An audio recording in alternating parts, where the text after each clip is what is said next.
Fakta Sejarah kembali menemani teman-teman dalam aktivitas. Kali ini sebuah kisah dari Fajar @fajarprah18. Sebuah kisah tentang pendakian berdasarkan kisah nyata. Solo Riding. Untuk nama dan tempat sudah disamarkan. Jika ada kesamaan dalam penamaan tokoh dan tempat, Mas Fajar memohon maaf. Dan sebelum kita masuk ke selengkapnya, kita harus berdoa dulu. A'udzu bikalimatillahi tammati min syarri ma khalaq.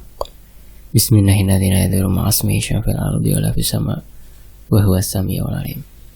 Allahumma shalli ala sayyidina Muhammad sallallahu alaihi wasallam. Ini dia selengkapnya.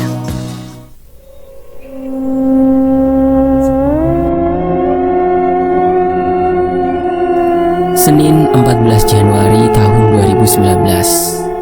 Kring, kring. Suara alarm nyaring terdengar dari handphone miliknya. Sampai ia pun terbangun dari tidurnya. Dilihatnya waktu sudah menunjukkan pukul 4 pagi. Ia pun bangun untuk membersihkan diri dan bergegas ke musola dekat rumahnya. Pagi itu masih gelap gulita. Namun suara ayam jago sudah berkokok di berbagai penjuru desa kala itu.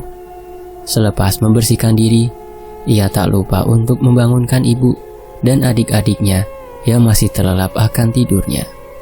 Tok tok tok tok tok. Suara ketukan pintu. "Bu, bangun, udah pagi," ucapnya memanggil-manggil ibunya. Selang beberapa waktu, dibukalah pintu itu dan keluar ibunya yang sudah rapih memakai mukena warna putihnya. "Ada apa, Tole? Ibu ini udah bangun dari tadi. Ini baru sholat tahajud." "Iya, Bu, tak kira belum bangun jenengan, Bu." "Ya sudah, sana siap-siap ke musola. Ibu mau gugah atau mau bangunin adik-adikmu?" "Iya, Bu." Selang beberapa waktu, suara azan subuh sayup-sayup mulai menggema dari segala penjuru desa itu. Dan juga musola dekat rumahnya sudah mulai terdengar tanda waktu subuh telah tiba. Ia pun bergegas ke musola dan tak luput pamit ke ibunya. Ia adalah Majid, pemuda asal disensor ya untuk namanya, yang tinggal hanya bersama ibu dan kedua adiknya perempuan, karena ayahnya sudah meninggal 4 tahun yang lalu dalam sebuah insiden kecelakaan. Dan selama 4 tahun itu, Majid serta ibunya bekerja keras untuk membiayai sekolah adik-adiknya, juga untuk memenuhi kebutuhan hidup sehari-hari. Majid lulus sekolah menengah atas pada tahun 2016. Beruntung selama 2 tahun ke belakang, ia sempat bekerja di sebuah perusahaan ternama di Bekasi. Dan dari hasil kerjanya itu, ia bisa membangun sebuah toko sembako di depan rumahnya untuk ibunya. Serta ia juga mempunyai sebuah usaha mie ayam bakso yang baru ia geluti selama 3 bulan ke belakang.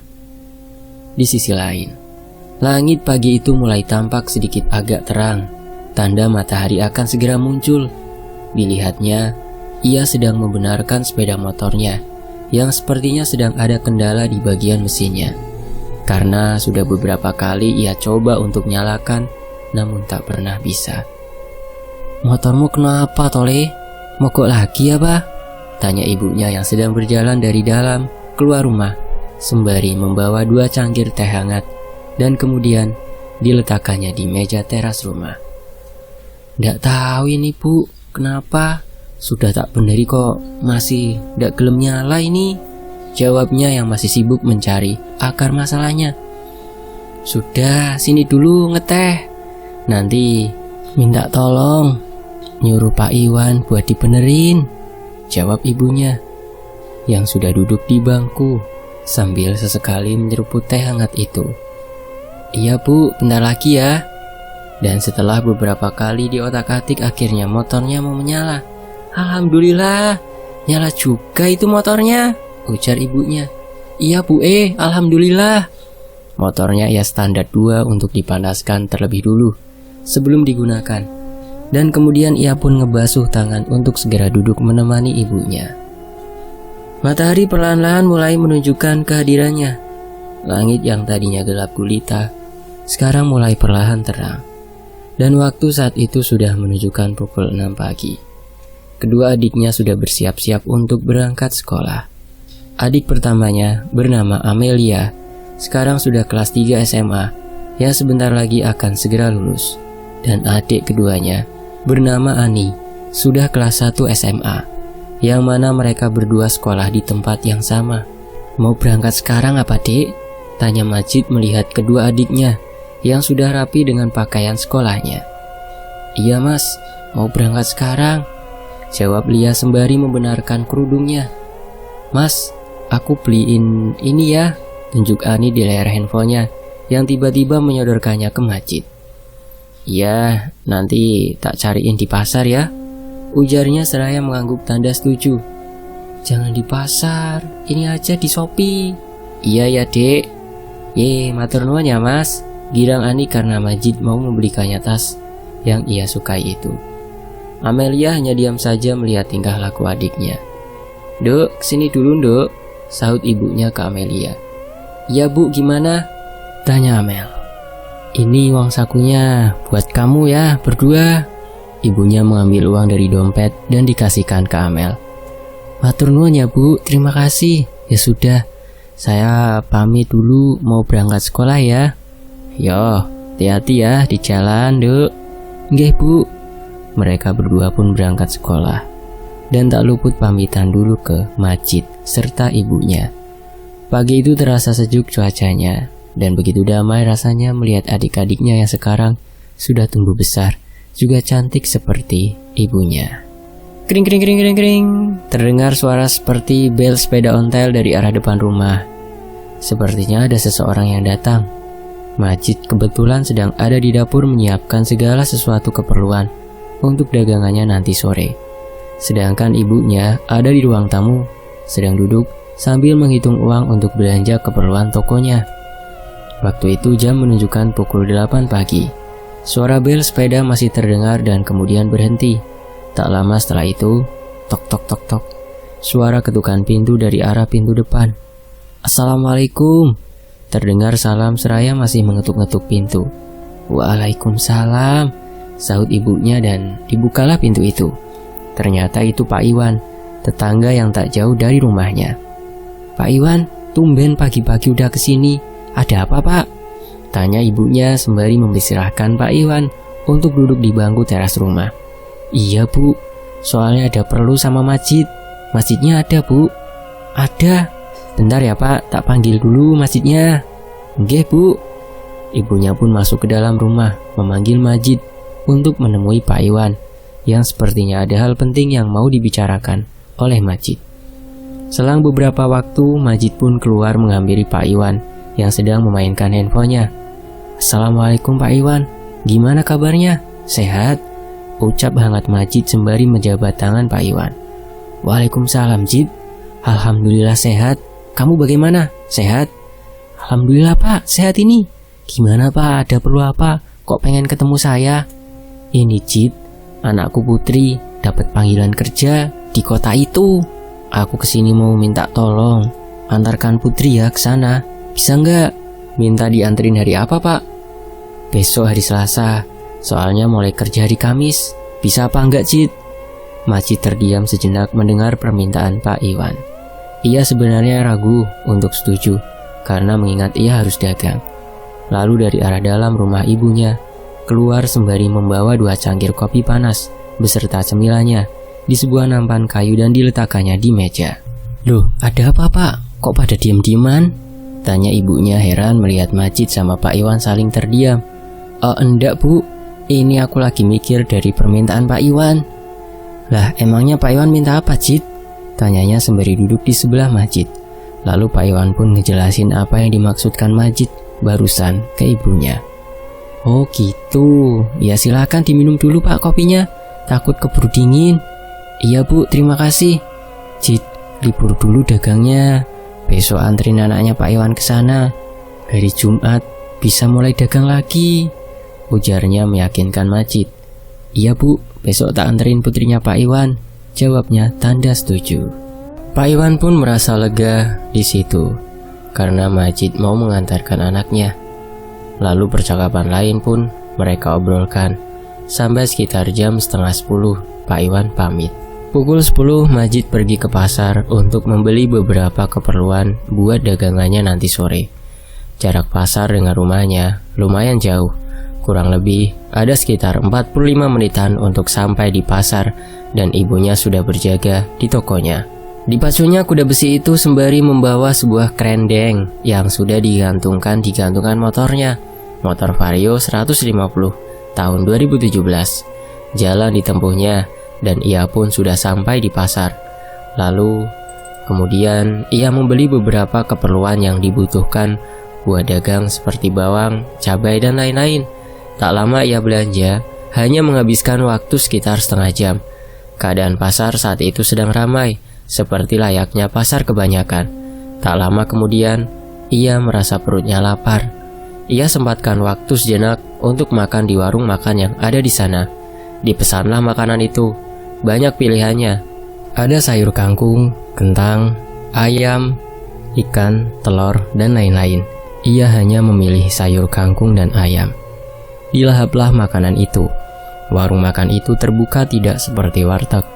Jadi, warung itu atapnya hanya menggunakan terpal yang setiap ujungnya sudah dipasangkan besi untuk ditancapkan ke tanah supaya kuat. Ia duduk menghadap ke arah jalan raya. Ketika makan dengan lahapnya, ia seperti melihat seorang kakek-kakek sedang duduk di dekat tiang listrik. Yang anehnya, kakek itu melihat Majid dengan tatapan aneh. Majid tak terlalu pedulikan. Ia lalu lanjutkan makannya. Karena merasa aneh, Majid pun memutuskan untuk melihat kakek itu lagi. Namun ia kaget melihat kakek itu sudah tidak ada di sana. Padahal cuma selang beberapa menit dari awal ia melihatnya. Dan tiba-tiba kakek itu sudah ada di belakangnya. Sontak ia kaget sembari istighfar. Kakek itu terlihat sudah berumur, mungkin ada sekitar 70 tahunan, mengenakan baju batik coklat yang sudah kucel, celana hitam, dan juga mengenakan belangkon. Lalu kemudian kakek itu nunjuk-nunjuk ke arah makanannya Majid sambil bilang, "Le, kakek minta itu." Seraya menunjuk ke arah makanannya si Majid. Majid pun merasa iba, lalu ia memutuskan untuk pesan 1 bungkus makanan untuk kakek itu. Namun kakek itu menolak. Ia hanya mau makanan yang dimakan oleh Majid. "Bah, ini kan sudah bekas makannya saya. Mending tak bungkus aja ya." Kakek itu tetap kekeh menolak. Yang ia mau hanya makanan yang Majid makan. Alhasil Majid pun mau tak mau menuruti apa yang kakek itu mau. Sampai ibu yang punya warung geleng-geleng. Dibungkuslah makanan bekas Majid makan dan dikasihkanlah makanan itu ke kakek itu. Sebelum pergi, kakek itu bilang sesuatu ke Majid yang membuat ia bingung dengan perkataan kakek itu. Lalu kakek itu pun pergi sembari membawa makanan bekas Majid. Ia masih bingung dengan perkataan kakek itu. Apa maksudnya? Ada apa? Kok kakek itu bisa bilang hal aneh di luar nalarnya? Tanpa pikir panjang, Majid pun memutuskan untuk tak terlalu memikirkan hal tersebut. Kemudian ia membayar makanannya itu dan segera pulang ke rumah untuk menyiapkan dagangannya. Di sisi lain, sore itu Majid sedang berdagang di tempat ia biasa mangkal di alun-alun desanya. Keadaan ramai seperti biasanya. Banyak pedagang di pinggiran alun-alun. Di lapangan banyak anak-anak yang sedang bermain kesana kemari. Dan tak sedikit juga ada pasangan muda-mudi yang sedang duduk beralaskan tikar yang mereka bawa. Alun-alun itu memang selalu ramai setiap harinya, bukan hanya setiap malam minggu saja. Di sebelah kiri seberang alun-alun terdapat masjid yang memudahkan masyarakat sekitar untuk beribadah jikalau waktu sholat telah tiba. Keadaan normal seperti biasanya. Dagangan Majid banyak pembelinya karena memang rasanya yang nikmat dan lezat. Bahkan penulis sering beli mie ayam atau bakso miliknya, dan pernah juga iseng bertanya dari mana dia belajarnya, dan ternyata beliau diajarkan oleh ibunya. Tak terasa matahari sudah memancarkan warnanya yang kuning keemasan. Tanda sebentar lagi waktu maghrib akan tiba.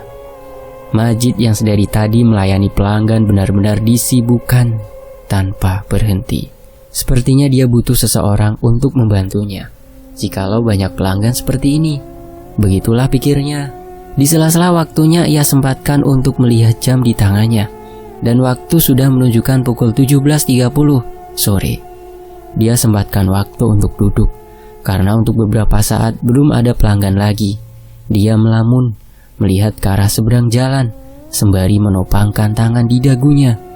Dan samar-samar, ia merasa seperti melihat seseorang di arah seberang jalan yang membuat pandangannya terasa aneh.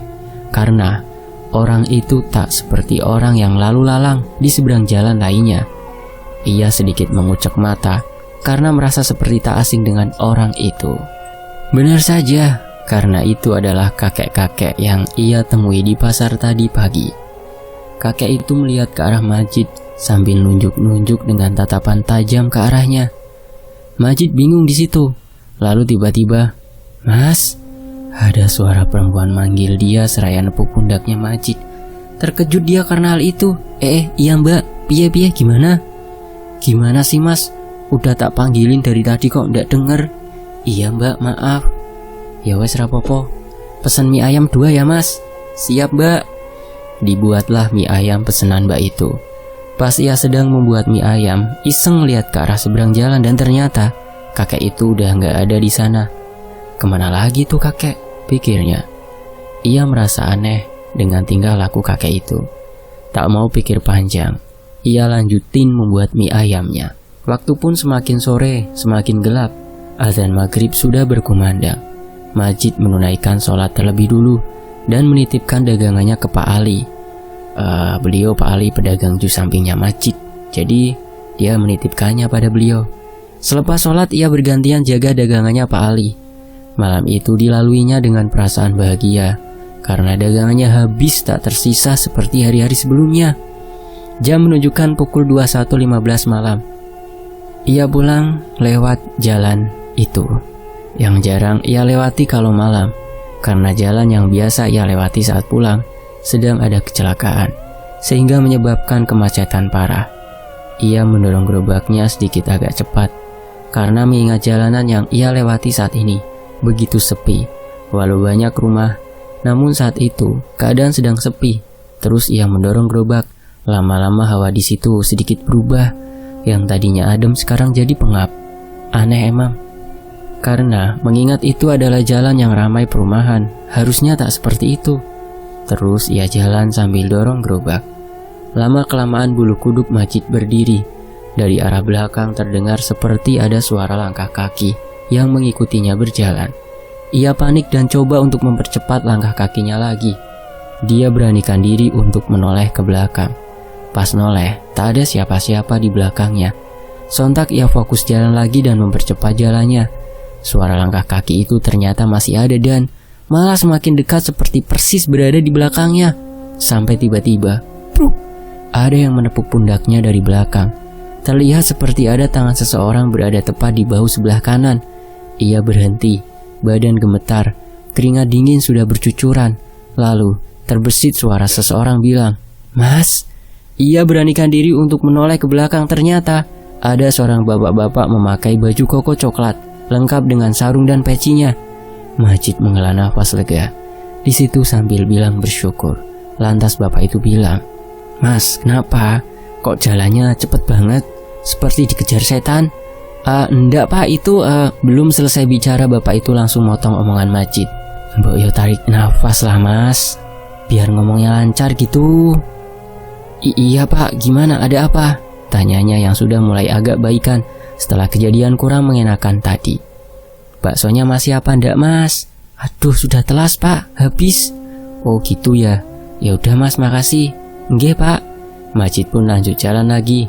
Dan sampai rumah untungnya tak terjadi lagi kejadian seperti tadi. Dilihat ibunya sedang duduk di bangku teras rumah bersama Amelia dan Ani. Sepertinya mereka sedang asik mengobrol. "Assalamualaikum, kayaknya ada yang seneng nih," sembari memarkirkan gerobak di teras rumah sebelah kiri. "Waalaikumsalam," ucap mereka bertiga bersamaan. "Iya mas, ini Mbak Amel dapat juara 1 lomba nyanyi di sekolah. Ini pialanya," seraya menunjukkan piala yang Ani maksudkan. "Alhamdulillah. Ya udah mas minta tolong bantu beresin dagangannya mas ya." Siap mas, jawab mereka berdua bersamaan. Kemudian Majid pun duduk di samping ibunya, sedangkan Ani dan Amelia ngeberesin dagangannya Majid untuk ditaruh di dapur. Cid, tadi sore Pak Iwan datang sini. Besok ngantrinya jam 6 pagi katanya, ucap ibunya. Nggih bu, Pak Iwan ngomong apa lagi selain itu bu? Udah, cuman bilang gitu doang. Di sisi lain, menunjukkan pukul 10:30 malam, jalan depan rumahnya yang tadinya banyak lalu lalang kendaraan sekarang sudah mulai sepi. Majid dan keluarganya pun sudah masuk ke dalam rumah untuk istirahat. Sebelum tidur ia sempatkan waktu untuk sholat isya terlebih dulu dan berdoa meminta kelancaran untuk perjalanannya besok. Malam itu hening, hanya ditemani suara jam dinding yang terus berputar. Selepas sholat, ia pun langsung beranjak ke kasur untuk mengistirahatkan badannya itu. Dan ia pun sekarang sudah terlelap akan tidurnya. Di sela-sela tidurnya ia bermimpi melihat sosok kuntilanak merah ada di kamarnya. Sosok itu berdiri dekat meja kamarnya dengan posisi menghadap persis ke arahnya. Entah mimpi atau bukan, ia melihatnya dengan sangat jelas. Penampilan sosok itu benar-benar sangat mengerikan, yang membuat ia sangat ketakutan. Wajahnya pucat pasi, matanya hitam mengeluarkan darah merah segar. Mulutnya menganga dengan kedua taringnya yang panjang, dan kuku-kukunya pun panjang. Sosok itu perlahan mendekati Majid. Dia nggak bisa apa-apa, tubuhnya kaku tak bisa digerakkan. Mulutnya pun susah untuk bicara. Di situ Majid hanya bisa pasrah tak bisa apa-apa. Sosok itu semakin lama semakin mendekat, dan sekarang posisinya sudah ada tepat di atas tubuhnya Majid. Mencoba untuk melawan tapi tak bisa, karena tubuh dan mulut tak bisa ia gerakan. Kemudian sosok itu mulai membungkuk seperti mau menduduki Majid. Wajahnya sekarang sudah ada tepat di depan muka Majid. Di situ ia melihat dengan sangat jelas. Tangisan pun sudah tak bisa ia bendung lagi. Hanya bisa berdoa dalam hati berharap tak terjadi apa-apa. Lalu tiba-tiba sosok kuntilanak itu terpental ke dinding kamar, seperti ada sesuatu yang mendorongnya dengan sangat keras. Lalu terbesit suara, "Jangan ganggu cucuku." Ada suara kakek-kakek dari arah sebelah kanannya Majid. Ia tak bisa melihat sosok kakek itu karena badannya juga lehernya tak bisa ia gerakan. Sosok kuntilanak itu kemudian pergi menghilang entah kemana. Di situ Majid benar-benar sangat bersyukur karena masih bisa diselamatkan. Namun ia tak bisa melihat sosok kakek yang menyelamatkan dia karena saking lemasnya ia pun pingsan. Dan tiba-tiba ia langsung kebangun dari tidurnya dengan keringat yang sudah bercucuran di badannya. Entah mimpi atau bukan, tapi kejadian itu benar-benar seperti nyata. Dilihatnya jam dinding ternyata sudah jam 4 pagi. Ia pun langsung melakukan kegiatan seperti pagi-pagi sebelumnya. Walau masih teringat kejadian semalam. Seumur hidupnya baru kali ini dia mendapatkan mimpi yang seperti itu. Dan dia termasuk orang yang tak peka terhadap hal-hal mistis. Sekitar jam 6 kurang, Majid sudah siap untuk pergi ke rumahnya Pak Iwan. Ibunya pun memberikan nasi bungkus untuk sarapan ia di jalan nanti. Motor ia panaskan, dan sejenak ia duduk di bangku sambil menunggu Pak Iwan datang ke rumahnya. "Cid, kamu tidak apa-apa?" tanya ibunya yang melihat Majid lagi melamun. Majid pun hanya diam tak merespon. Lalu ditepuklah pundaknya itu. "Astagfirullah ibu, ada apa?" jawabnya sambil melihat ke arah ibunya.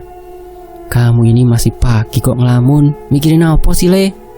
Enggak mikirin apa-apa bu, jawabnya meyakinkan. "Ya wes, kalau ndak mau cerita," jawab ibunya sambil duduk di samping Majid. Tak lama menunggu, Pak Iwan bersama anaknya pun datang ke rumahnya dengan sepeda ontelnya Pak Iwan. Dilihat bebawaan anaknya tak terlalu banyak, hanya satu tas besar yang digendongnya. Mungkin isinya hanya pakaian. "Assalamualaikum," ucap salam hangat Pak Iwan. "Waalaikumsalam." Mereka pun menjawab salamnya. "Gimana Cid, udah siap?" "Alhamdulillah sudah Pak. Mau berangkat sekarang apa Pak?" "Iya sekarang aja Cid." "Ya udah Pak." Kemudian tas putri ia taruh di depan. Majid hanya membawa tas selempang yang isinya hanya dompet, handphone dan charger. Makanan dari ibunya ia taruh bagasi. Ia memakai jaket kulit dan celana jeans hitam, serta pakai sepatu dan sarung tangan. karena mengingat perjalanan yang ia tempuh lumayan jauh. Mereka berdua pun siap untuk berangkat. Tak lupa untuk pamitan ke ibu dan Pak Iwan, juga adik-adiknya. Pagi itu cuaca sedang cerah. Matahari pagi begitu sangat menghangatkan badannya. Jalanan ramai seperti biasanya. Ia pun mampir ke pom untuk mengisi bahan bakarnya. "Put, udah makan belum?" tanyanya. "Belum, Mas." "Ya sudah, makan dulu ya," ajaknya. "Iya, Mas." Putri mengangguk karena memang perutnya terasa lapar. Lalu Majid membawanya ke warung makan dan mereka makan bersama. Majid makan nasi bungkus dari ibunya, sedangkan Putri makan nasi pesanannya.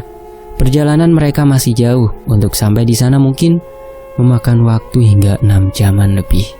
Selepas sarapan mereka pun melanjutkan perjalanannya. Tak lupa membeli minuman botolan. Lama mereka berjalan, waktu pun sudah menunjukkan pukul 9 pagi. Selama di perjalanan itu, mereka banyak mengobrol tentang banyak hal. Lalu tiba-tiba ban belakang terasa goyang. Majid pun memutuskan berhenti dan mengecek. Ternyata ban belakang bocor. Terpaksa Majid menuntun motornya karena di sekitar mereka tak ada bengkel motor. Lama ia menuntun, masih belum menemukan bengkel motor. Karena mengingat posisi mereka sekarang sedang ada di jalan perbukitan. Kemudian tak lama mereka jalan. Di pengkolan depan Putri melihat warung makan yang sampingnya ada bengkel motor. Mas, itu ada bengkel," ucap Putri seraya nunjuk ke arah depan. "Alhamdulillah," ucap syukur Majid sambil menambah kecepatan jalannya agar segera sampai di bengkel. Setelah jalan kurang lebih 5 menit, akhirnya mereka sampai juga di bengkel. Kemudian motornya ditambal. Cuaca yang tadinya terang sekarang mulai sedikit agak mendung. Beruntung Majid sudah menyiapkan 2 mantel di bagasi motornya. Kemudian rintik-rintik hujan pun turun. Sedangkan motor masih belum selesai ditambal. "Put, bawa mantel apa enggak?" tanyanya memastikan. "Enggak, Mas. Mas Majid bawa apa enggak?" "Alhamdulillah bawa 2. "Alhamdulillah," ucapnya. Dan sambung lagi ia bicara. "Mas, ini masih lama apa enggak nyampainya?" "Masih lama, Put. Kurang lebih 3-4 jaman. Paling lama di hutannya nanti." "Mas Majid emang ngambil jalur mana?" Ngambil jalur K itu. Maaf ya untuk daerahnya disensor," ucapnya Majid. Setelah Majid bilang begitu, Putri hanya bisa diam tegang seperti memendam sesuatu. Wajahnya seperti orang ketakutan. Namun Majid tak menyadari akan hal itu. Setelah menunggu beberapa saat, motor akhirnya selesai ditambal dan siap untuk berangkat lagi. Terlihat hujan semakin lama semakin deras. Dipakailah mantel yang sudah ia bawa itu. "Hati-hati ya, Mas," ucap Putri. "Iya, Put," tuturnya. Tak lama mereka jalan, hujan pun semakin lebat sampai kaca helm sedikit agak kabur karena hantaman airnya. Hari itu tak banyak kendaraan yang lewat. Hanya ada 1-2 mereka berpapasan. Kemudian kabut pun turun, membuat ia was-was mengendarai motornya. Majid sempat berpikir untuk berhenti, mengingat derasnya hujan dan kabut turun menghalangi pandangannya. Namun ia mengurungkan niatnya itu, karena posisi dia sedang tidak baik untuk berhenti. Tak lama setelah itu, Majid melihat ada 2 jalan ke kiri dan ke kanan. Ia pun berhenti untuk melihat pelang penunjuk jalan. Tertulis arah kiri S dan kanan ke K. "Mas, beneran mau ngambil jalan K itu?" ucapnya dengan agak sedikit berteriak karena hujan menghalangi jarak pendengarannya. "Iya, Put. Kalau ngambil jalur S kejauhan," ucapnya dengan sedikit teriak. Putri di situ hanya bisa diam, berharap tak terjadi apa-apa, karena mengingat sebelumnya pernah lewat jalur K yang membuat ia juga temannya mengalami hal buruk di sana. Sedikit penjelasan tentang jalur K yang dikenal dengan sebutan hutan kematian. Namanya samaran ya. Jadi hutan ini itu jalurnya ekstrim. Namun kalau mau cepat sampai di kota S, lewat hutan ini solusinya. Kalau dari arah kotanya Majid, di hutan ini banyak sekali pohon pinus, jalurnya naik turun. Alasan kenapa disebut hutan kematian, karena di jalur ini sering banyak terjadi kecelakaan, baik sepeda motor, mobil, truk, dan lain-lain. Dan juga pernah ada kasus pembuangan mayat di jalur ini. Dan tak jarang, pengendara sering diperlihatkan penampakan, baik siang ataupun malam hari. Kurang lebih seperti itu penjelasannya. Dan saat sedang menyalakan motornya dan mau lanjut jalan lagi, Majid dikagetkan oleh suara klakson mobil truk dari arah jalur K. Ada yang aneh dengan mobil itu, pikirnya. dia ngelaksonin apaan ya? Di depannya kan tak ada kendaraan lain. Lalu tiba-tiba mobil itu terguling ke kiri. Sontak Majid berteriak, "Hei!" Di situ Putri kaget. Mas kenapa?" tanyanya heran. Majid nengok ke arah Putri. Put, itu ada mobil truk terguling," ucapnya sambil nunjuk ke arah jalur K. "Mana Mas, tidak ada." Putri heran karena yang Majid nunjuk tak ada apa-apa. Lalu Majid pun kembali melihat ke arah truk terguling tadi. Dan betapa terkejutnya, ia melihat truk itu sudah tidak ada di sana. Majid terdiam heran, tanpa sadar kalau Putri sedari tadi menepuk pundaknya untuk mengajaknya jalan lagi.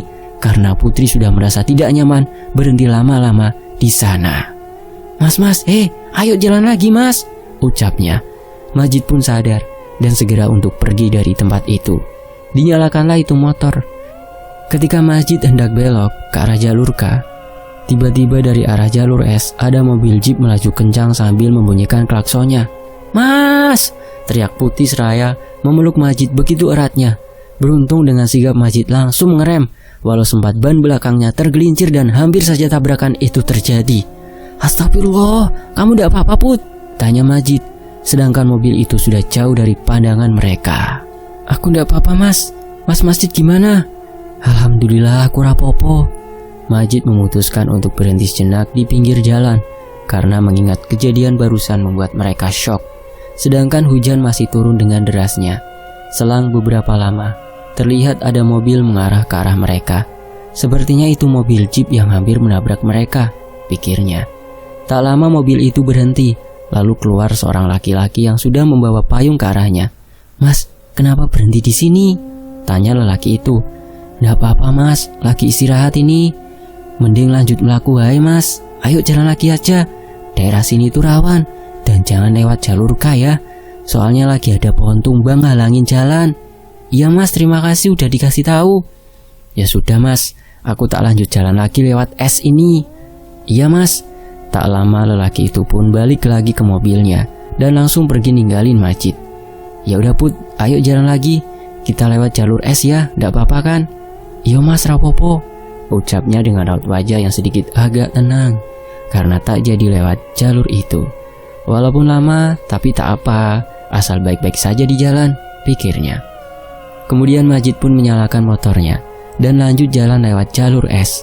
Untuk jalur ini sebenarnya sudah tak lewat hutan lagi, namun akan sedikit memutar jika mau ke kota tujuannya. Jalan demi jalan ia lewati. Hujan yang tadinya deras sekarang sudah sedikit mereda. Perlahan matahari sudah mulai memancarkan cahayanya kembali. Yang tadinya ia melewati hutan yang panjang, sekarang sudah mulai masuk ke jalanan kota. Dilihat jam sudah menunjukkan pukul 12.15. Suara azan zuhur pun sudah mulai menggema. Mereka pun berhenti di sebuah masjid di kota itu sembari beristirahat sejenak. "Put, istirahat dulu ya, aku mau sholat dulu." "Nggih Mas." Jarak mereka ke kota tujuan mungkin sekitar 2 jam lagi. Harusnya mereka sudah sampai di sana jika tadi lewat jalur itu. Selepas sholat, mereka sempatkan untuk makan terlebih dulu di sebuah rumah makan sebelum lanjut jalan lagi. Di rumah makan itu sedang ramai. Tempatnya besar, dekat dengan sebuah pemancingan ikan. Majid makan dengan lahapnya. Mungkin faktor kehujanan di sepanjang hutan tadi membuat rasa laparnya meningkat. Sedangkan Putri makan santai seperti biasa. Jam sudah menunjukkan pukul 13:02. Mereka pun lanjut jalan lagi selepas makan. Dalam perjalanannya itu tak banyak yang diobrolkan sama mereka. Hanya sesekali saja mereka mengobrol. Itu pun hanya sebatas obrolan biasa.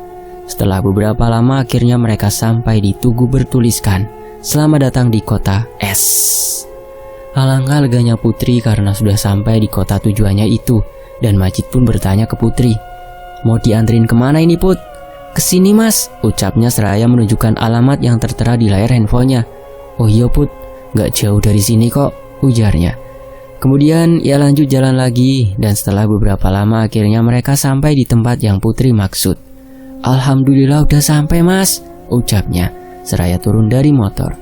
"Iya Put, alhamdulillah. Ya udah, aku mau langsung pulang ya, biar ndak kemalaman." "Serius Mas, emang ndak capek?" tanyanya. "Ndak Put, biar ndak kemalaman soalnya." "Ya udah Mas, hati-hati di jalan. Maaf udah ngerepotin Mas Majid." "Ndak kok Put, ini tasnya." "Ya udah ya, aku mau pulang dulu Put. Assalamualaikum." ucapnya sambil dikasihnya tas milik Putri. "Hati-hati Mas, waalaikumsalam." Dan dinyalakanlah motor itu. Kemudian Majid lanjut jalan untuk pulang ke rumahnya. Saat itu hari sudah mulai sore, sekitar jam 15 lebih 5 menit. Ia pun memutuskan untuk langsung pulang dari sana. Tak memikirkan keadaan tubuhnya. Majid hanya ingin tak berlama-lama di sana karena besok ia harus dagang lagi.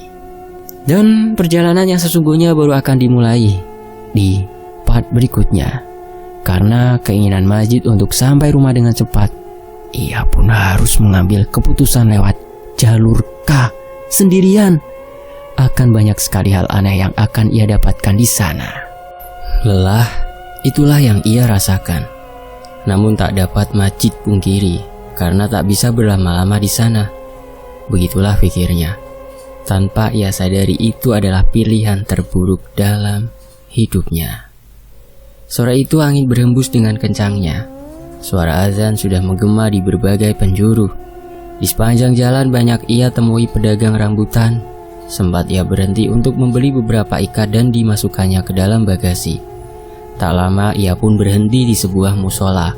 Selepas sholat ia istirahat sebentar di pelataran musola sembari menghubungi ibunya bahwasanya ia sedang dalam perjalanan pulang. Sempat ibunya menyuruh untuk istirahat saja di sana dan besok baru ia pulang. Namun ia menolak dengan alasan tak ingin berlama-lama di sana. Seharusnya ia dengarkan perkataan ibunya itu. Namun walau sudah tak bisa ia ulang lagi, sebelum ingin melanjutkan perjalanan, ia sempatkan untuk makan di warung makan dekat musola terlebih dulu. Waktu itu jam sudah menunjukkan pukul 16. Pikirnya mungkin sampai rumah sekitar jam 10 atau 11 malam kalau lewat jalur K. Yang dia pikirkan saat itu mungkin pohon yang tumbang sudah tak ada di sana. Jadi dia memutuskan untuk ambil jalur K. Selesai makan, ia pun langsung kembali melanjutkan perjalanan pulang. Tak jauh memang jalur K itu dari kota S. Hanya ditempuh setengah jam lamanya dari tempat ia istirahat tadi. 100 meter sebelum ia sampai di tugu bertuliskan jalur K, ia merasa ada yang aneh.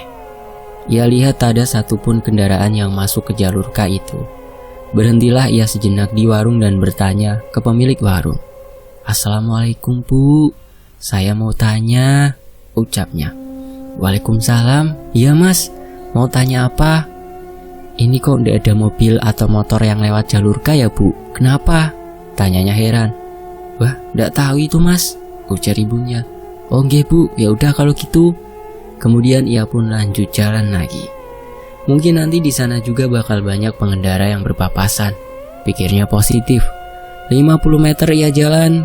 Ia sempatkan untuk mengisi bensin dulu dan mengisi angin ban motornya untuk antisipasi di jalan nanti. Lanjut ia jalan. Dilihat langit sudah mulai mendung.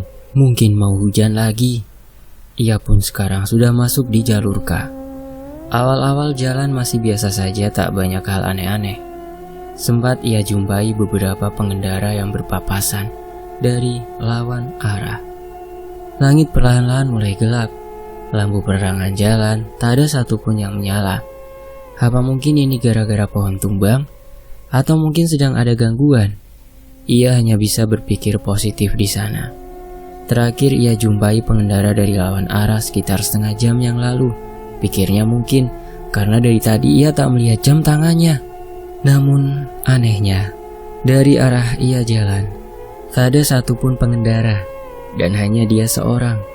Ia tetap berpikir positif di situ. Pikirnya mungkin masih tertinggal jauh di belakang. Kembali ke 1 jam yang lalu. Ini cerita dari sudut pandang ibu si pemilik warung. Sore itu tepatnya pukul 17. Ia sedang beres-beres warungnya karena mau tutup dan pulang. Ia melihat dari arah kanan, ada sekitar 5 mobil polisi berdatangan dan berhenti tepat di depan tugu jalur K. Ia pun jalan agak cepat ke tugu itu untuk melihat apa yang terjadi di sana.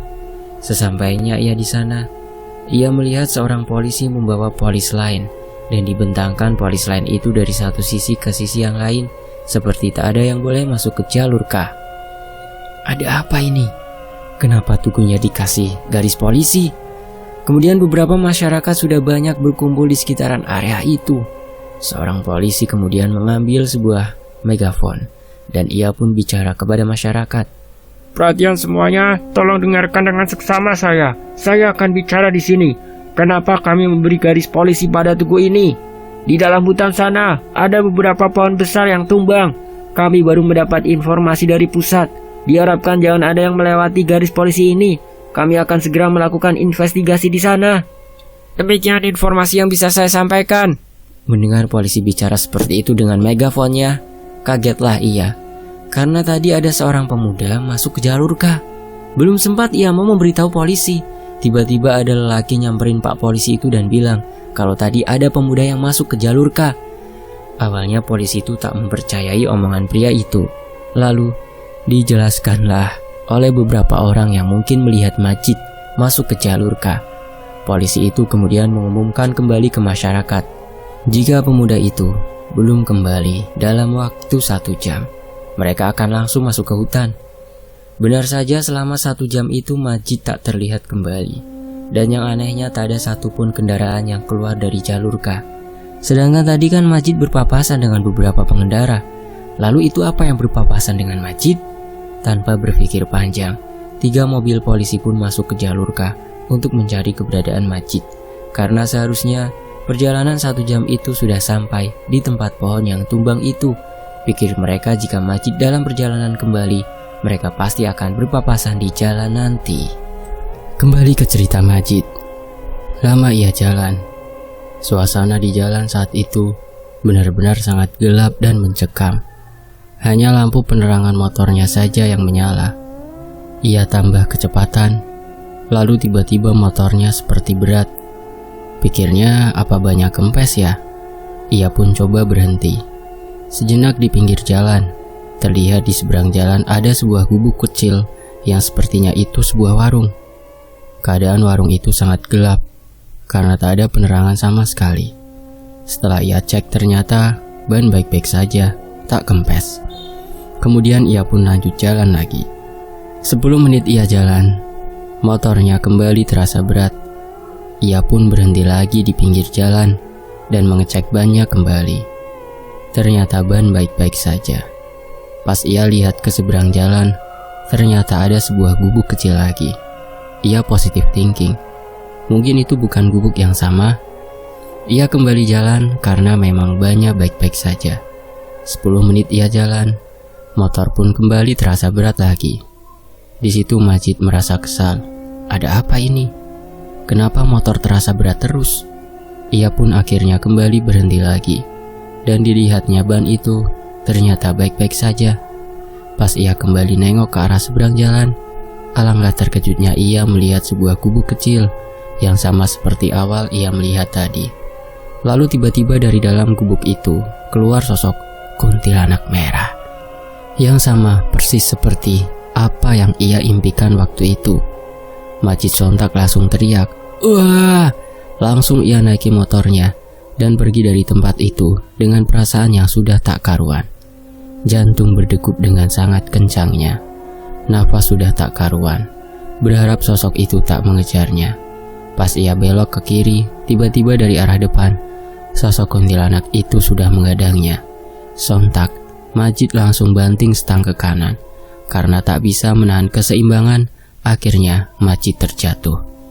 Ia terlempar dari motornya sejauh 5 meter. Tampak sosok itu mendekatinya perlahan dengan raut wajah menyeramkannya. Berusaha bangun dengan nafas yang terengah-engah sambil sesekali menggeram kesakitan. Kemudian ia copot helmnya dan lari tak tentu arah masuk ke dalam hutan. Mengingat motornya tak bisa ia ambil, pikirnya sosok itu sudah berhenti mengejar. Namun ia salah. Sosok kuntilanak itu masih mengikutinya terbang di atas kepalanya. Sambil tertawa melengking, ia tahan semua rasa sakit yang dirasakan dan terus lari dengan nafas yang terengah-engah, berharap ada seseorang datang membantunya. Kemudian dari kejauhan ia melihat sebuah cahaya. Ia lari terus menuju cahaya itu. Sampai di sana, ia melihat sebuah rumah gubuk tua dengan lampu petromak sebagai cahayanya, dan ia melihat ada seorang nenek duduk di teras gubuk itu. Ia pun langsung lari ke arah gubuk itu. Dengan nafasnya yang tak karuan, ia berlari seraya memanggil nenek itu. "Bah, tolong bah," ucapnya. Nenek itu hanya diam, membisu. seperti tak mendengar dan melihat Majid. Terus ia lari ke arah gubuk itu, namun bukannya mendekat. Ternyata ia hanya lari di tempat. Bingung tak tahu harus bagaimana, Majid nangis jadi-jadinya. Semua bebacaan seperti tak mempan terhadap sosok kuntilanak itu, yang kini ia sudah ada 3 meter tepat di depannya. Badan Majid kaku tak bisa ia gerakan, mulut pun tak bisa untuk bicara. Sosok itu perlahan mendekat dengan tangan yang sudah siap menusuk Majid. Sosok itu bilang, "Kamu akan mati," ucap sosok itu dengan ngerinya. Belum sempat ia menusuk Majid, seketika itu juga tubuhnya bisa digerakkan dan berhasil menghindar dari serangan demit itu. Lari ia ke arah gubuk, dan alangkah terkejutnya melihat bahwa gubuk itu sudah tak ada di sana. Tubuh, kaki, tangan, semua anggota badannya sudah benar-benar lemas, seperti tak kuat lagi untuk berlari. Namun jika tak begitu, ia akan dibunuh. Sekuat tenaga ia berlari, kuntilanak itu masih mengejarnya. Ia sempat menengok belakang ke arah sosok itu. Karena tak melihat jalan di depannya, tiba-tiba Majid tersandung sebuah akar dan ia pun terjatuh. Terengah-engah ia dibuatnya. Dadanya sakit terkena batu. Sempat ia batuk karenanya. Kacau, panik, sudah campur aduk ia rasakan. Sosok itu terus mendekatinya dengan kuku panjangnya yang siap menusuk Majid. Lalu, tiba-tiba ada sosok hitam tinggi besar berbulu. Matanya merah, dengan taring dan kukunya yang panjang. Genderuwo itu berlari dari arah kanan menuju sosok kuntilanak, dan betapa kagetnya ia melihat mereka saling bertarung. Akhirnya, sosok kuntilanak itu pun menghilang. Dan yang lebih parahnya sekarang, genderuwo itu mengincar Majid untuk ia makan. Ada apa ini? Kenapa aku jadi incaran demit? Kenapa harus seperti ini? Apa ini akhir dari hidupku? Jika benar, tolong jangan seperti ini, ucapnya dalam hati. Benar-benar putus asa saat ia rasakan. Tak kuat lagi ia berdiri dan berjalan. Hanya bisa terbaring lemas. Genderuwo itu sekarang ada tepat di atasnya. Majid hanya bisa pasrah. Wajah genderuwo itu berada tepat di wajahnya. Air liurnya terus menetes ke wajahnya. Ia buka mulutnya dengan begitu lebarnya, seperti siap melahap Majid. Lalu, wah! Ia terbangun sambil memegangi lehernya. Majid kaget ternyata ia masih berada di jalan, dengan posisinya yang terlentang, sedangkan motornya berada 5 meter darinya. Ia pun bangun dan melihat ke sekitar. Ternyata sudah tak ada lagi sosok kuntilanak itu. Sebenarnya apa yang terjadi? Perasaan tadi ada di tengah hutan, kenapa sekarang ada di sini? Apa semua itu hanya mimpi? Ucapnya dalam hati seraya bersyukur karena masih diberi kesempatan untuk hidup. Perlahan ia jalan ke motor, karena badannya masih terasa nyeri, berharap ia bisa cepat sampai rumah. Dan tak ada gangguan-gangguan lagi. Ia pun memeriksa jam, berapa sekarang? Namun jam tangannya mati, kacanya pecah. Mungkin karena jatuh tadi. Ia keluarkan handphonenya dan ternyata mati juga. Jadi ia tak tahu jam berapa sekarang. Sampai di motor dan didirikanlah sama dia, terlihat tak banyak yang rusak. Hanya saja bodi bagian kirinya retak dan banyak yang lecet. Beruntung, itulah pikirnya karena motor tak banyak kerusakan. Lanjutlah ia jalan walau dengan perlahan. Benar-benar sepi, tak ada kendaraan satupun yang lewat malam itu. 10 menit jalan, ia melihat sebuah mobil terparkir di pinggir jalan dan ada seorang wanita melambai-lambai ke arahnya, seraya teriak minta tolong. Ia pun berhenti dan bertanya ke wanita itu.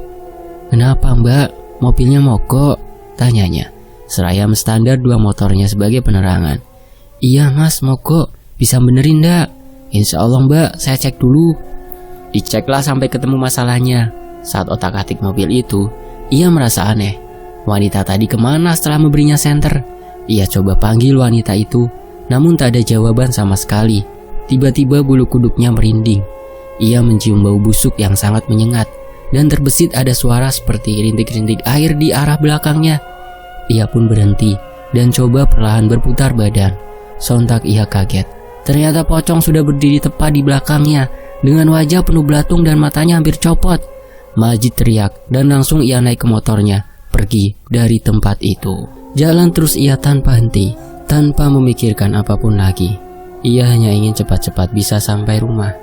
Di saat ia sedang fokus ke jalan, tiba-tiba motornya mati. Paniklah ia.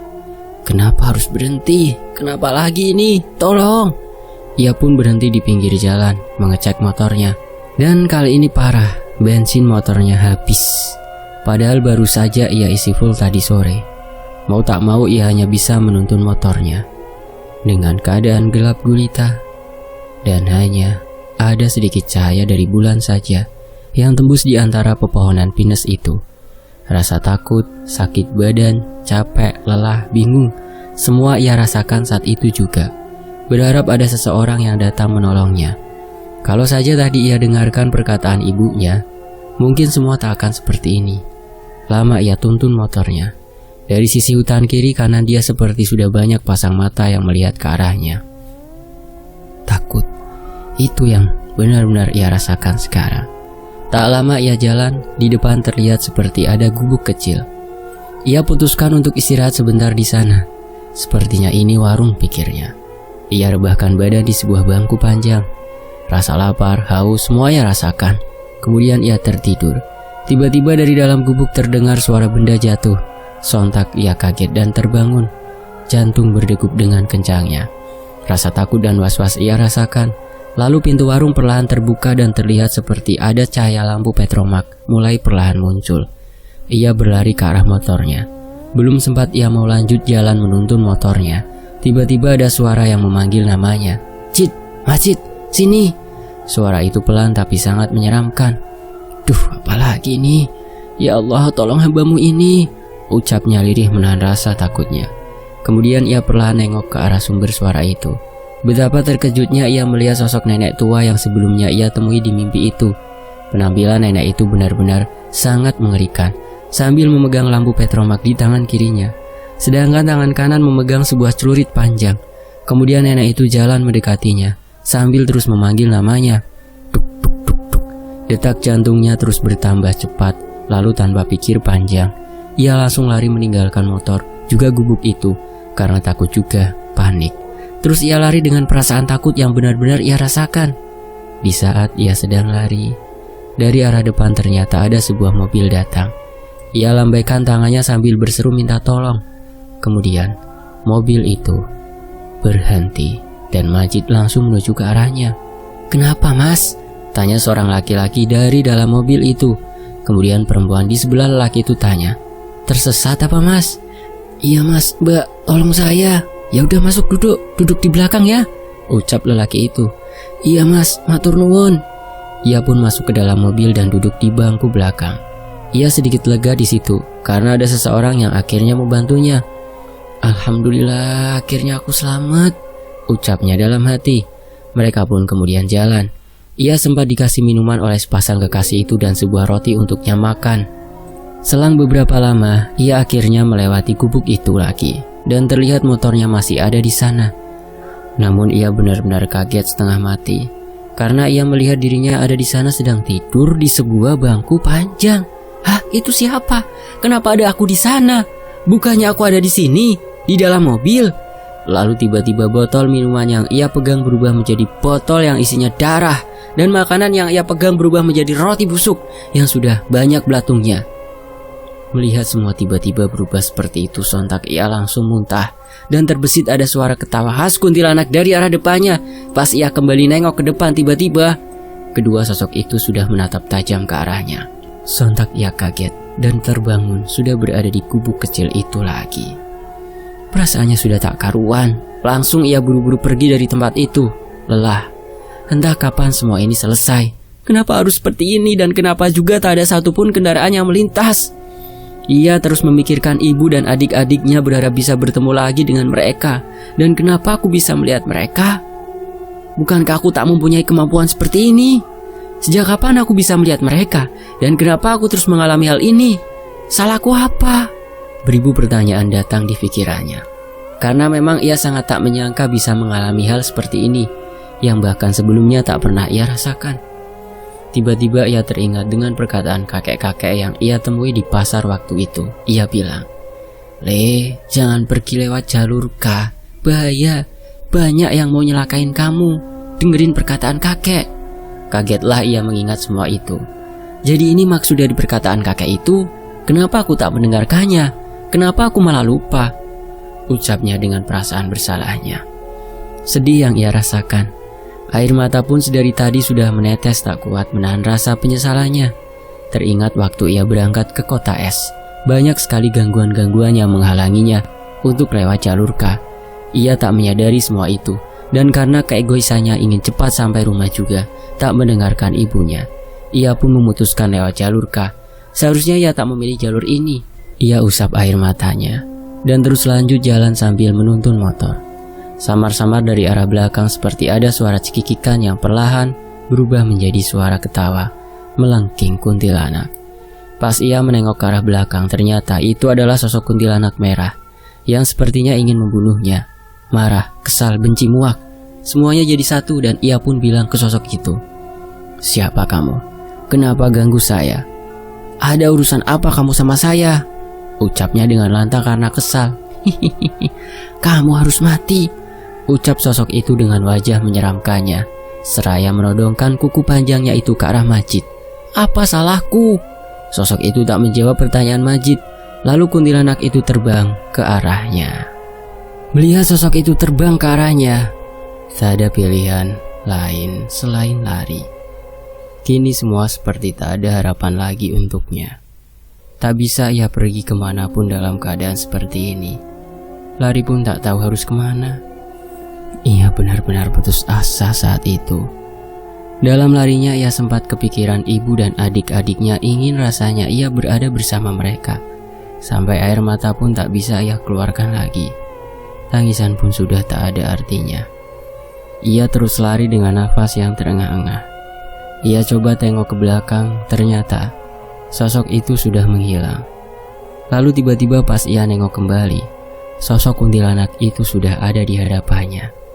Sontak ia terkejut dan jatuh terpental ke belakang dengan posisi terlentang. Mencoba berdiri namun tak bisa. Tubuhnya kaku, tak bisa ia angkat. Hanya mulutnya saja yang bisa ia gerakan. "Salahku apa? Salahku apa? Salahku apa?" ucapnya sambil terseduh-seduh nangis, karena sudah tak kuat dengan semua ini. Lagi-lagi kuntilanak itu hanya diam tak menjawab pertanyaan Majid. "Percuma lari, kamu tetap akan mati," ucapnya dengan tatapan mengerikannya. Perlahan sosok itu melayang mendekati Majid. Ia mencoba berdiri kedua kalinya, namun tetap tidak bisa. Sosok itu sudah tepat berada di atasnya. Majid pasrah tak bisa berbuat apa-apa. Hanya bisa berharap ada seseorang datang membantunya. Sesaat sebelum ia dibunuh, tiba-tiba Kunti itu melihat ke arah depan, dan ia pun terpental seperti terkena dorongan energi yang sangat kuat. Majid tak bisa melihat apa yang terjadi, karena badan yang tak bisa ia gerakan. Lalu ada suara di kepalanya Majid. "Pergi Jid, temukan ragamu. Sekarang kamu lagi di alam gaib. Ragamu ada di tempat awal kamu jatuh dari motor. Pergi!" Ucap suara itu seperti tak asing di kepalanya. Dan benar saja, itu adalah suaranya Kiai Ali. "Ragaku? Bukankah aku ada di sini? Maksud Kiai apa?" Bingung ia mendengar perkataan Kiai Ali lalu, "Cepat lungo, pergi!" ucapnya tegas. Ia coba berdiri dan pergi menjauh dari tempat itu. Terlihat sosok itu masih tergeletak di aspal. Ia gunakan kesempatan itu untuk pergi menjauh. Terus ia lari menjauh kembali ke tempat pertama jatuh, dengan perasaan yang sudah tak karuan dan nafas yang ngos-ngosan. Saat sedang lari, ia melihat motornya tergeletak di aspal. Sempat ingin mengambilnya, namun ia urungkan karena nyawanya sekarang dalam bahaya. Kemudian tak lama ia melihat gubuk yang tadi. Di sini Majid kembali diganggu oleh sosok nenek-nenek menyeramkan itu dengan menodongkan celurit ke arahnya sambil tertawa ngeri. Hampir ia terkena tebasan celurit itu, namun beruntung bisa menghindar. Dada mulai terasa nyeri dan sesak. Kaki mulai mencapai batasnya. Ia sempat terhenti menghela nafas. Namun tak lama, karena ia harus cepat sampai di sana. Terengah-engah nafasnya. Keringat bercucuran membasahi seluruh badan. Jantung pun berdegup dengan kencangnya. Tiba-tiba, bruk, di depannya ada sosok pocong menghadangnya dengan wajah hitam mengerikan. Terlihat dari arah kanan ada sebuah mobil dan perempuan yang sebelumnya sempat ia tolong. Perempuan itu tertawa ngeri dengan wajah pucatnya dan mata merah menyala. Majid pun jatuh lagi di situ. Ia melihat ke arah depan dan sontak menghindar karena pocong itu mau meludahinya. Hampir sedikit lagi ia terkena. Ia pun bangun lagi dan pergi dari situ. Pocong dan perempuan itu rupanya mengejar Majid. "Hahaha, mau pergi kemana kamu?" Rupanya itu suara genderuwo yang tengah menghadangnya di tengah jalan. Majid bingung harus lari kemana. Sudah tak ada jalan lagi. Malam itu ia benar-benar dikepung oleh demit. "Wah, tolong!" teriak Majid yang mentalnya sudah drop parah. Di saat ia hendak ditangkap oleh sosok genderuwo, tiba-tiba sosok itu terpental jauh seperti yang terjadi oleh kuntilanak merah. Lalu ia pun mendengar suara Kiai Ali lagi. "Cepat pergi, aku tak bisa lama jagain kamu, Jid," tuturnya. Ia kerahkan semua sisa-sisa tenaganya itu. Setelah lama ia lari dengan terpinggal-pinggal akhirnya sampai dan melihat tubuhnya yang sudah tergeletak 5 meter dari motornya. Majid bingung dan tak tahu bagaimana caranya ia bisa masuk ke dalam tubuhnya lagi, sedangkan beberapa sosok masih mengejarnya. Kemudian Kiai Ali membisikkan telinganya lagi. "Pejamkan matamu dan konsentrasi, ikuti arahanku." Tak banyak pikir panjang, ia pun langsung mengikuti apa yang diperintahkan Pak Kiai. Di dalam pikirannya ia melihat jalur K penuh dengan mayat. Ada yang kepalanya putus, ada yang badannya hancur dan lain sebagainya. Terus ia ikuti arahan Pak Kiai. Ia pun melihat sebuah pintu berdiri di antara tumpukan mayat, dan ia harus masuk ke dalamnya. Tak mudah melewatinya, karena bau busuk yang sangat menyengat. Walaupun hidung sudah ia tutup, namun baunya tetap tercium. Perlahan ia jalan. Sempat sesekali ia berhenti karena tak kuat melihat mayat itu dan bau busuknya. Setelah beberapa saat ia jalan, akhirnya ia sampai di depan pintu itu, dan ia pegang gagang pintunya. Ketika hendak membukanya, tiba-tiba entah dari mana sosok kuntilanak merah datang dan memegang tangannya. Sontak ia terkejut hampir terjatuh karenanya. Kali ini Majid lawan semua rasa takut itu dan mengucapkan, "Allahu Akbar," dengan sangat kencangnya, sampai sosok kunti itu terpental dan menghilang. Pintu pun sudah berhasil ia buka, lalu Majid masuk ke dalamnya. Ia coba membuka mata dan sekilas seperti melihat seseorang membopongnya masuk ke dalam mobil, dan setelah itu ia tak sadarkan diri. Kita masuk cerita ini dari sudut pandang salah satu polisi, sebut saja Pak Eko, yang berusaha mencari keberadaan Majid bersama rekannya Andi dan Rizal. Sore itu tepat pukul 18. 3 mobil polisi masuk ke jalur K untuk mencari pemuda yang dikatakan oleh beberapa warga.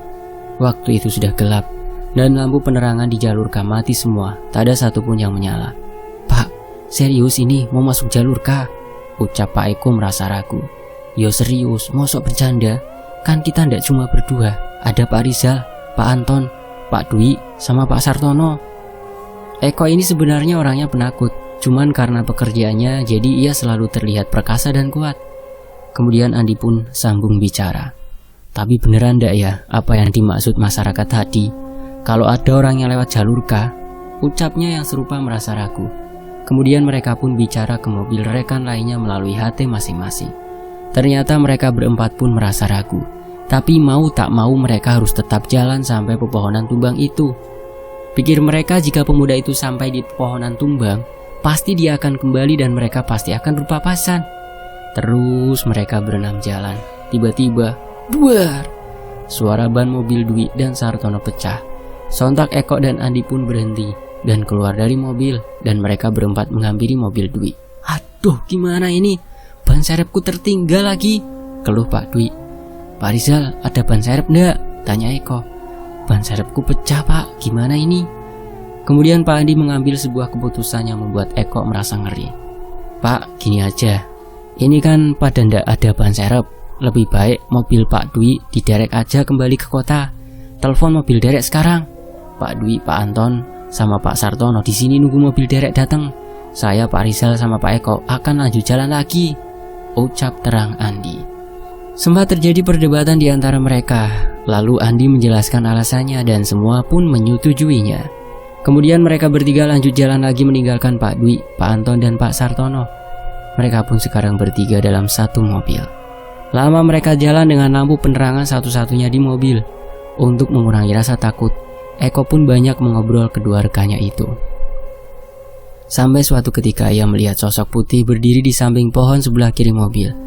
Posisi duduk mereka itu Eko dan Andi depan dan Rizal di tengah. Sontak ia terkejut. "Astagfirullah," ucapnya. Andi pun bertanya, "Kenapa Pak Eko?"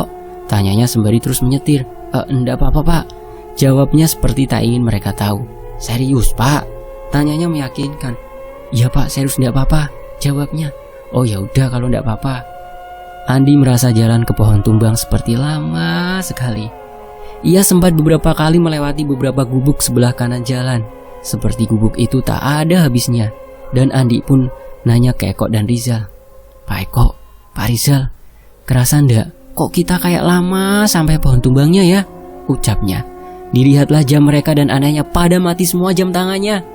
Mereka coba buka HP. Beruntung handphonenya menyala dan bisa melihat jam.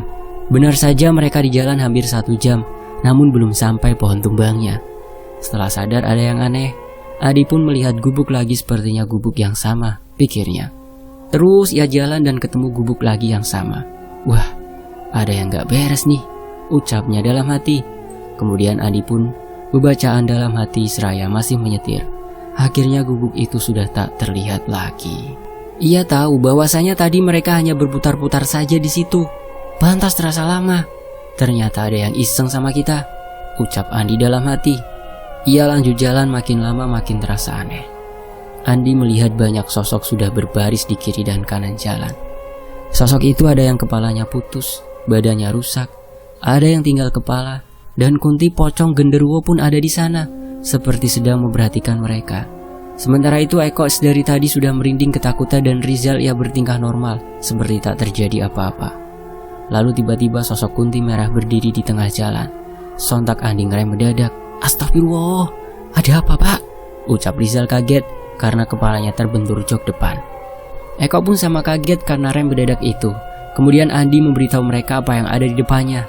Sontak mereka berdua ketakutan dan mengajak untuk kembali ke kota. Namun Andi menolak karena ia melihat pemuda dan motornya sudah tergeletak di tengah jalan dan Kunti itu seperti sedang menjaganya. Kamu berdua apa nggak ngelihat? Itu lihat di aspal ada apa? Tunjuk Andi. Mereka berdua kaget bukan main karena ada pemuda yang sudah tergeletak di aspal dengan sepeda motornya. Mereka pun bertanya, siapa itu pak? Tanya mereka bersamaan. Kayaknya orang yang dimaksud oleh masyarakat, ujarnya. Terus gimana ini pak? Itu Kunti merah punya kuku panjang. Panik mereka berdua tak tahu harus bagaimana. Lalu Andi keluar mobil dan sempat dicegah untuk tak keluar sama mereka berdua. Namun Andi tetap keluar dan menghampiri sosok Kunti itu. Jalan ia perlahan ke arahnya dan nampaknya sedang terjadi tabrakan energi. Eko melihatnya. Saat Andi berjalan perlahan ke arah sosok itu, ia sempat kontak batin dengannya. Mau apa kamu kesini? Tanya sosok itu dengan nada menantang. Aku mau bawa orang ini. Apa urusanmu sama orang ini? Jawab Andi dengan tegasnya. Kamu ndak usah tahu apa urusanku sama orang ini. Jawab si Kunti dengan wajah mengerikan dan tangan yang sudah siap melawan. Oh, ndak jawab pertanyaanku. Andi terus jalan ke arah sosok itu dengan mulut yang sudah komat kamit membaca ayat-ayat suci Al-Quran. Kunti itu kepanasan dengan apa yang dilakukannya dan memohon-mohon ampun agar ia berhenti membaca ayat suci Al-Quran. Namun tak dilakukan oleh Andi. Jawab pertanyaanku. Apa urusanmu sama bocah ini? Sampai kamu berbuat kayak gini, ucapnya masih dalam batin. Kemudian tak kuat menahan panas yang serasa kebakar, sosok itu pun bilang ke Andi, Ampun, aku cuma disuruh, ampun. Ucap sosok itu sambil teriak-teriak kepanasan. Siapa yang menyuruhmu? Tanya Andi dengan garangnya. Di satu sisi Eko dan Rizal hanya bengong di dalam mobil melihat Andi yang ternyata punya kelebihan seperti itu. Mereka melihat Andi sudah ada di depannya. Namun sosok itu terbungkuk seperti memohon-mohon ampun ke Andi, pikir mereka. Kunti itu memberitahukan siapa yang menyuruhnya. Lalu Andi pun membiarkannya pergi dan jangan ganggu pemuda itu lagi. Dan Kunti itu pun menghilang. Kemudian Andi menghampiri Majid, memeriksa apakah masih hidup atau tidak. Hei, sini keluar, bantu angkat orang ini, ucap Andi seraya melambaikan tangan ke arah mobil. Lalu Eko dan Rizal pun keluar dari mobil dan lari ke arah Andi. Piye pak, masih hidup apa anda ini? Tanya Eko yang sedikit bengong karena barusan. Jangan bengong pak, di hutan ini loh, tegur Andi. Iya pak, jawabnya. Ini orangnya masih hidup, cuman lemes, hati-hati angkatnya, ucap Andi sedikit mengarahkan mereka berdua mengangkat Majid. Rizal sadar bahwa Majid matanya sedikit agak terbuka dan seperti melihat mereka berdua sedang mengangkatnya. Setelah itu tak sadarkan diri. Perlahan mereka jalan mengangkat Majid ke mobil. Lalu mereka memasukkan Majid ke kursi tengah. Sementara itu Pak Andi mengambil motornya Majid dan menyalakan mesinnya. Kemudian ia membawa motor itu jalan ke arah mobil. "Ini aku yang bawa motornya, kamu berdua di mobil ya," ucap Andi. "Siapa?" ucap serentak mereka berdua. Kemudian Rizal memberikan helm ke Andi dan mereka pun jalan kembali ke kota S. Posisi jalan mereka berdampingan karena Andi was-was dengan mereka berdua takut terjadi apa-apa. Kalau di alam gaibnya itu motornya kehabisan bensin ya, dan ini di alam nyatanya alhamdulillah tak masalah. Selama kembali ke kota S tak terjadi hal-hal aneh lagi. Setelah sekitar 1 jam perjalanan akhirnya mereka sampai di Tugu Jalur K, dan mobil Pak Dwi juga Pak Sartono pun sudah menunggu mereka di sana, beserta masyarakat yang sudah banyak menanti kedatangan polisi itu. "Alhamdulillah," ucap syukur Eko dan Rizal. Dilihat jam tangannya ternyata sudah menunjukkan jam 20:05 malam. Banyak masyarakat bertanya-tanya apa yang sebenarnya terjadi di dalam sana. Polisi tak menjawab semua pertanyaan yang diajukan masyarakat. Kemudian Eko dan Rizal pun disuruh lanjut jalan ke rumah sakit terdekat untuk memeriksa keadaannya Majid. Sesampai di sana, Majid langsung dibawa ke ruang UGD dan membiarkannya istirahat lebih dulu karena ia yang masih tak sadarkan diri. Majid tersadar esok paginya sekitar jam 8 pagi dan ibu serta adik-adiknya sudah ada di sana karena semalam mereka menghubungi Majid. Dan yang angkat ternyata Eko yang langsung saat itu juga memberitahukan keadaan Majid yang membuat keluarganya berangkat malam itu juga ke kota S. Di sisi lain, setelah berbagai macam kejadian, akhirnya Majid bisa berkumpul lagi dengan keluarganya. Dan ia banyak sekali belajar dari kejadian yang menimpanya itu. Majid pun diberitahu oleh ibunya soal siapa yang membantunya saat itu. Dan memang benar itu adalah Kiai Ali. Karena kemarin ibunya punya firasat buruk tentang Majid yang ditelepon tapi tak diangkat-angkat olehnya. Kemudian ibunya pun minta tolong ke Kiai Ali. Dan beruntung nyawa Majid masih bisa diselamatkan. Sampai sekarang Majid sudah tak mengalami gangguan-gangguan itu lagi. Walaupun pada kenyataannya, kini ia sudah sepenuhnya bisa melihat sosok makhluk astral. Dan sebab kenapa Mas Majid diganggu seperti ini sebabnya. Beliau itu dikasih tahu oleh sama ibunya, yang dikasih tahu sama Kiai Ali dulu. Katanya ada yang gak suka sama Mas Majid, terutama soal dagangannya yang ramai terus dari pertama buka. Makanya ada yang kirim kayak gitu buat nyelakain aku. Katanya sih yang ngirim masih tetangga. Ya, seperti itulah. Dan dia dihajar pas di jalur K, jalur yang sangat rawan. Dan si makhluk kirimannya itu menggunakan kesempatan tersebut untuk menghajar Majid. Dan alhamdulillahnya beliau masih sehat ya. Dan semoga Bang Majid dagangannya makin sukses. Buat yang sirik semoga cepat sadar. Amin. Terima kasih Mas Fajar ya, sudah mengizinkan ceritanya untuk saya bacakan di Fakta Sejarah. Semoga saya mendapatkan manfaat dari kisah ini dan tentunya buat teman-teman yang sudah menyimak di sini.